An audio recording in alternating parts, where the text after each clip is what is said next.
Hello friends, welcome to the channel बातें दिल की। तो आज तक हमने जितने भी टॉपिक्स को समझा है, सुना है, आइए जल्दी जल्दी से उन सबको एक बार और देख लेते हैं। So let's start. वन। तो ऐसे ही चलेगी जिंदगी है तो तकलीफें बढ़ेंगी। अरे यार, लाइफ है, चलने दो, ऐसे ही चलेगी। ऐसे ही चलेगी, ऐसे ही क्यों चलेगी? हमारा टॉपिक यही है कि ऐसे ही क्यों चलेगी। जिस चीज में हम कंफर्टेबल नहीं हैं वो वैसे ही क्यों चलेगी? क्यों? क्या तुमने उस सिचुएशन के अगेंस्ट जाकर देखने का हर कोशिश कर ली है? क्या तुम सेटिस्फाइड हो अपनी कोशिशों से? उसके बाद अगर आप कहते हैं कि यार जिंदगी है ऐसे ही चलेगी, तब तो ठीक है। तुम्हारा ब्रेकअप हुआ, क्या तुमने अपने उस पार्टनर को मनाने की पूरी कोशिश करी थी? अगर करी थी तब डेफिनेटली जिंदगी उसके बिना ही चलेगी। टू। आज हम बात करेंगे सोसाइटी के उन लोगों की जो आपको कमज़ोर समझकर आपका फ़ायदा उठाने की कोशिश करते हैं। और जब आप इस तरह का कुछ बोलते हो कि यार ऐसा है, या आप कुछ इस तरह का इंफॉर्मेटिव पोस्ट डालते हो कि ऐसे लोगों के चक्कर में ना आए, तो वो लोग आप ही को पूछते हैं कि यार आपके साथ कुछ हुआ है क्या। मतलब ऐसे सिंपैथी दिखाने वाले लोग आ ही जाते हैं, एंड सिंपैथी दिखा के then they again try to take advantage. तो फिर ऐसी सिचुएशन में करना क्या है? जब आपकी सिचुएशन तो वही है जो आपने कहीं ना कहीं सोशल मीडिया पे लिख दी कि यार ऐसा होता है, and then don't try to be in this trap, तो लोग आपको मिलते हैं। अब क्वेश्चन ये है कि अगर मैंने कहा कि इस जगह पे मत जाओ और आपका रेप हो सकता है अगर आप यहाँ जाती हो, इसका मतलब लोगों की ये मेंटेलिटी क्यों होती है कि तुम उस जगह पे गई हो, तुम्हारा रेप हुआ है क्या?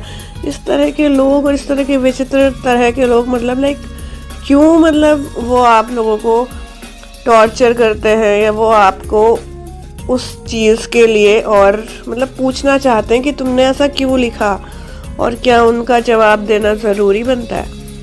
देखिए, जब आप एक सिचुएशन में होते हैं, आपने कुछ भी लिखा, सपोज कीजिए आप लिखते हैं हैप्पी बर्थडे टू यू, और I am living the most happiest moments of my life, enjoying with my family, enjoying with my hubby, enjoying with my children. तब लोगों को आपसे कोई तकलीफ़ नहीं होती। लेकिन आप कहीं लिख दो वॉन्ट टू क्विट फेसबुक, तो आपके पास 100 मैसेज आ जाएंगे। यार क्यों? बिकॉज उनको क्या लगता है कि यार तुम्हारे साथ कुछ हुआ है, and they can sympathize you, and then they can take advantage of you. तो ऐसे लोगों का क्या करना है? 3। आपका और आपकी वाइफ का रिलेशन, आपका और आपके हस्बैंड का रिलेशन एक ऐसी वर्ज पे है जहाँ पे डाइवोर्स ही आपको लगता है सॉल्यूशन है, या तो आपको लगता है या उनको लगता है। तो फिर क्या करें? ये कॉमन सा प्रॉब्लम है। कोई भी एक काउंटर पार्ट नहीं देना चाहता है डाइवोर्स, बट सिचुएशनली वो डाइवोर्स हो जाता है, and then it is accepted by the society, और हम एंड में कुछ नहीं कर पाते। बट हमारा वो काउंटर पार्ट कहीं ना कहीं किसी सोशल मीडिया पे किसी ना किसी से बात कर रहा होता है कि यार मैं इस सिचुएशन को कैसे अवॉइड करूँ, ठीक है।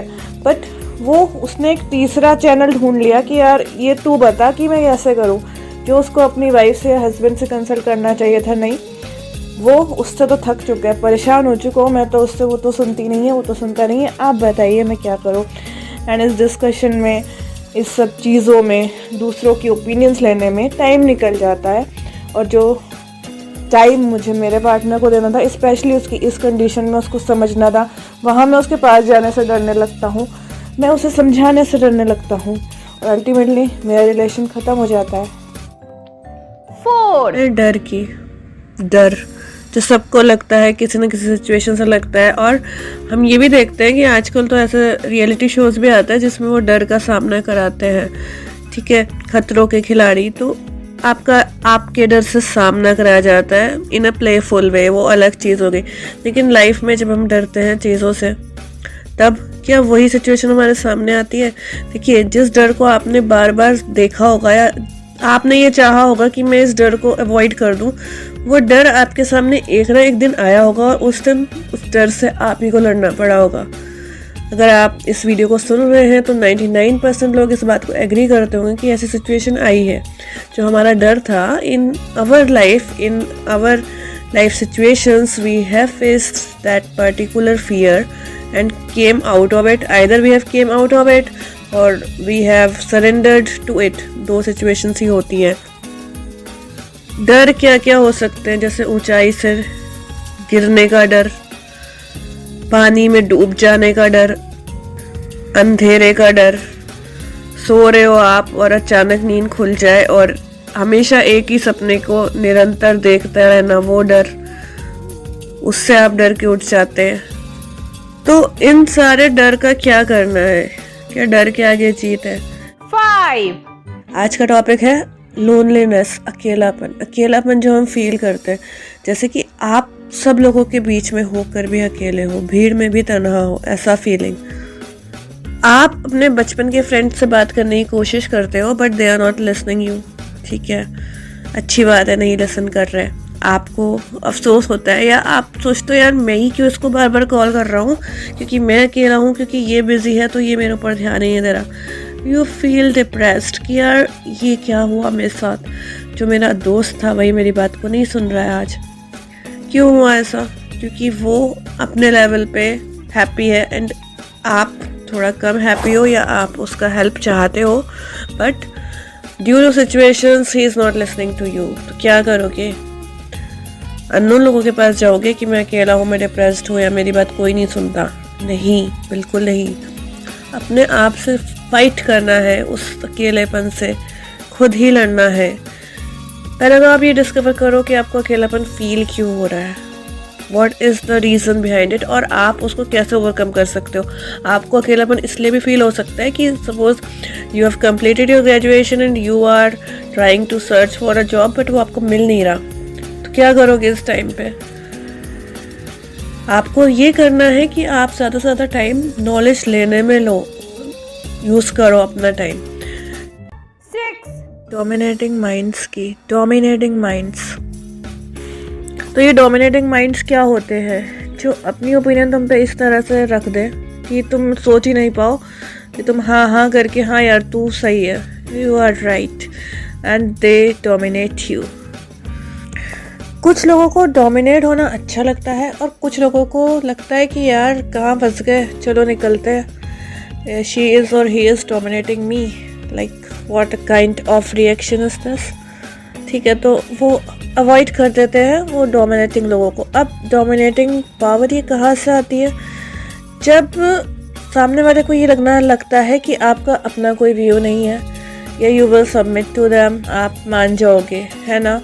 तो वो कहते हैं कि यार ठीक है, आप बोलोगे यार चल इस रास्ते से जाते हैं, वो बोलेंगे यार घूम के इस रास्ते से जाते हैं।